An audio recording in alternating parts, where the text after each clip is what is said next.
Hit and run કેસનો આરોપીને એક દિવસના રિમાન્ડ પર મેડિકલ માટે સાજો હોસ્પિટલમાં લઈ જવામાં આવ્યો છે। આ ઘટનામાં અકસ્માત સર્જનાર કાર સહિતના વાહનો પોલીસે પહેલાથી જ જપ્ત કરી લીધા હતા।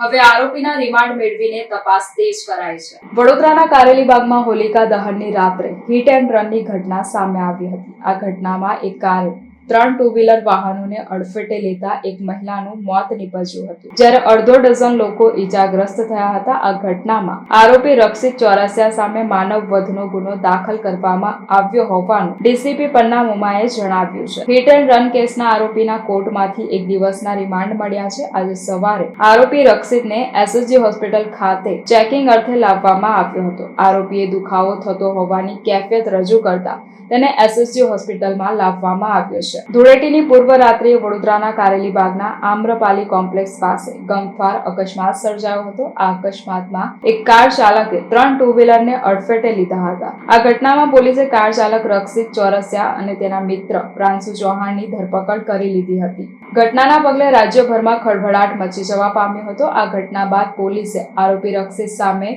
અપરાધ માનવ વધનો ગુનો દાખલ કર્યો હોવાનું ડીસીપીએ મીડિયા સમક્ષ જણાવ્યું હતું। ઘટના બાદ બંને આરોપીઓને ગણતરીના સમયમાં પોલીસ દ્વારા દબોચી લેવામાં આવ્યા હતા। હિટ એન્ડ રન કેસમાં કાર ચલાવનાર મુખ્ય આરોપી રક્ષિત ચોરસિયાના પોલીસને એક દિવસના રિમાન્ડ મેળવ્યા છે। રિમાન્ડ મેળવ્યા બાદ તેને ચેકઅપ માટે પોલીસ વાહનમાં એસએસજી હોસ્પિટલ ખાતે લાવવામાં આવ્યો હતો, જે બાદ પોલીસ આરોપીને સાથે રાખીને ઘટનાનું રિકન્સ્ટ્રક્શન કરે તેવું પણ સૂત્રોએ જણાવ્યું છે।